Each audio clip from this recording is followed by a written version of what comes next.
How's everything? Sobrino, buenos noches. We in the gym, on the down low.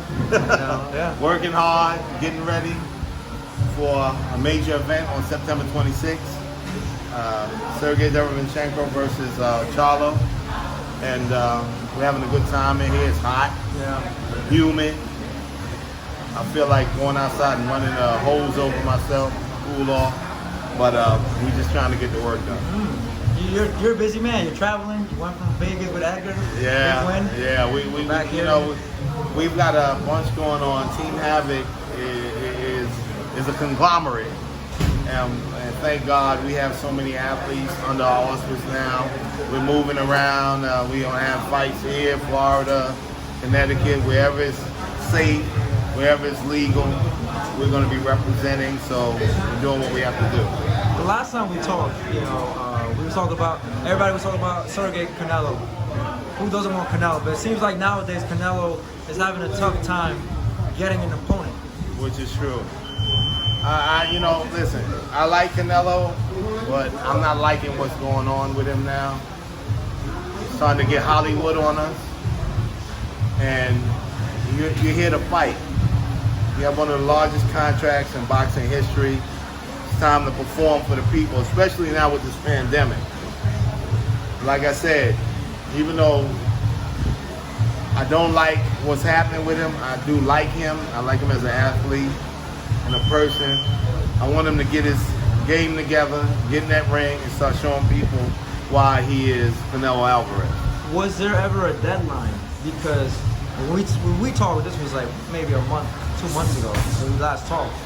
And, was there ever a push where, like, you know what, deadline by Monday if you guys don't accept, or were they trying to make you wait to the very end, and then maybe that fight, his fight with Charlo would have never happened? I mean, how did it play out? Well, I don't know the exact politics, but we knew that we needed to get in there and have the fight made.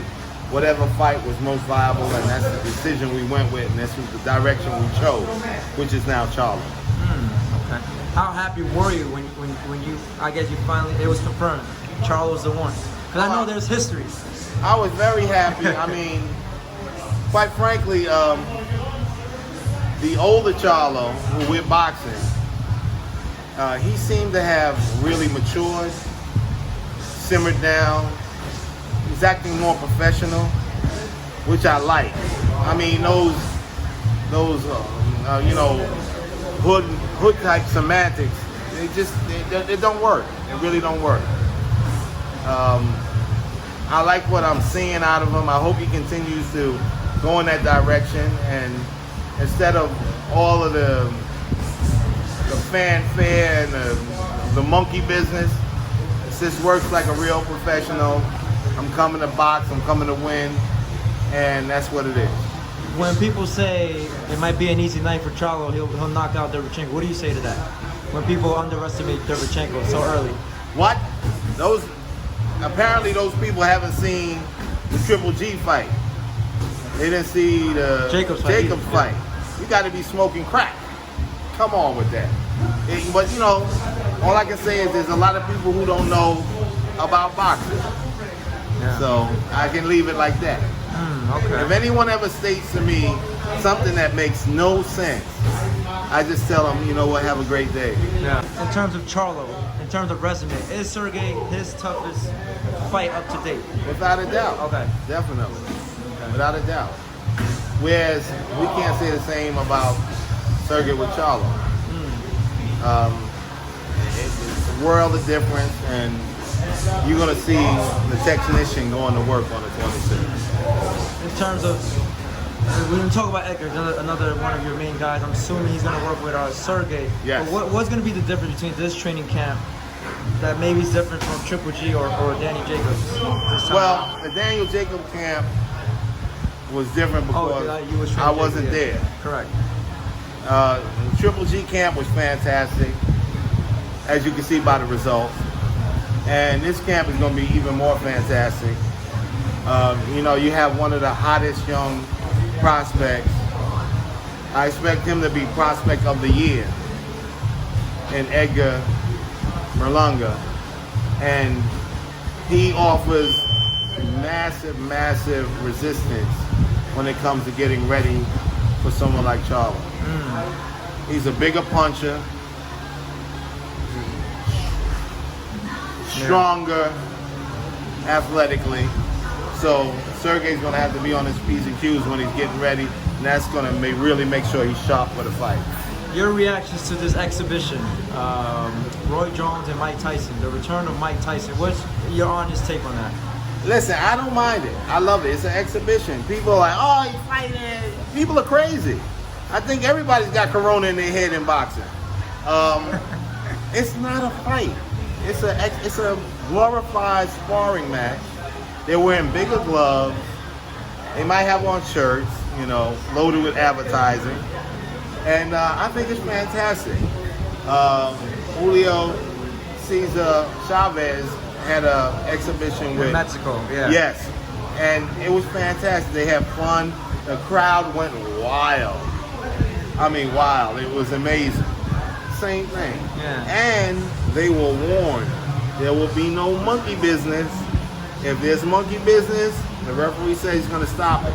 Yeah. So if anybody gets knocked or plucked, you're going to stop it. Okay. So in other words, as Mike Tyson, don't you cluck Roy Jones. Yeah. You know, y'all have a good time, make the fans happy, they want to see it, and go from there. Yeah, because for me as a fight fan, like I said, never in my lifetime have I ever envisioned to see a Mike Tyson fight, and like as I'm older, right? Right. And people, like I said, I think people are confusing it as an exhibition to an actual fight. Right. That's and the people problem. are assuming like, oh, because he's in great shape. Like I said, congratulations to him. He looks phenomenal. Yes, he does. Still got the power, but like I said, 15 years out the game, and people already speculated, oh, he beats Roy Jones. Put him with Joshua. Put him with the Furies. What do you say to that? No, listen. Mike Tyson, Roy Jones, they all family to me. I enjoy the fact that they're going to go in there and work it out. That's as far as it goes. Make some money for charity, make some money for yourselves.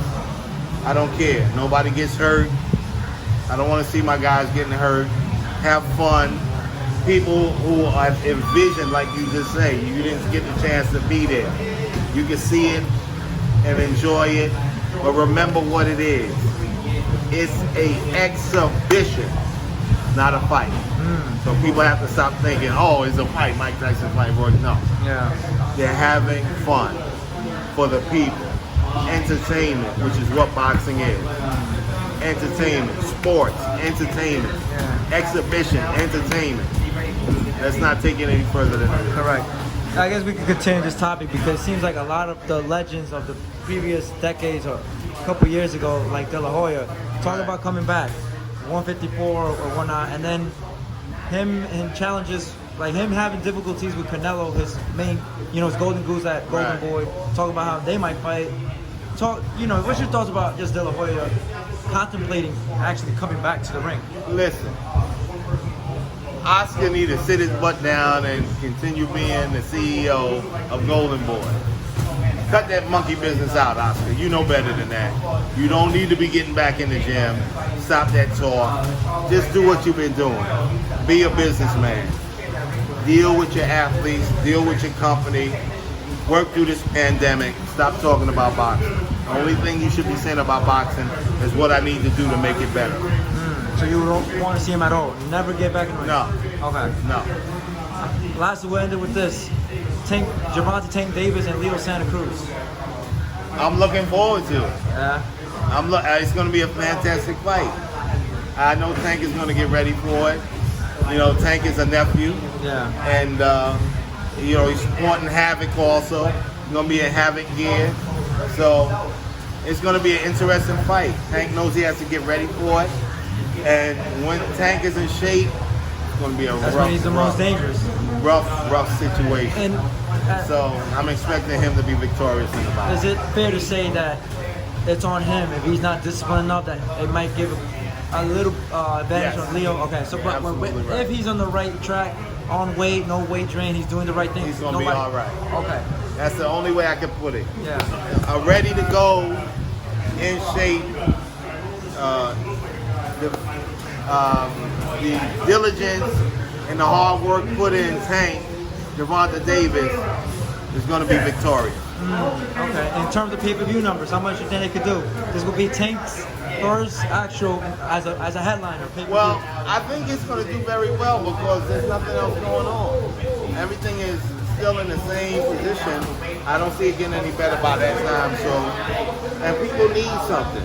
So I think they'll tune in. It's going to be a great event. It's going to be a great fight. And it's going to be a good fight. Not to put race into it, but you know, Leo's a Mexican.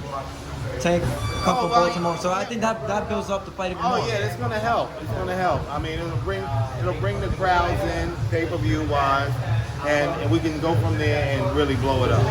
It's gonna be a fantastic fight. So September 26th, and the new September 26th is on to the break of the dawn. Here we go. Havoc in the house. We in the hurt business, and somebody gonna get hurt up in here. That's how we do it. Technician time. I'm out of here. And so my sobrino, one of the best. There it is. Thank you.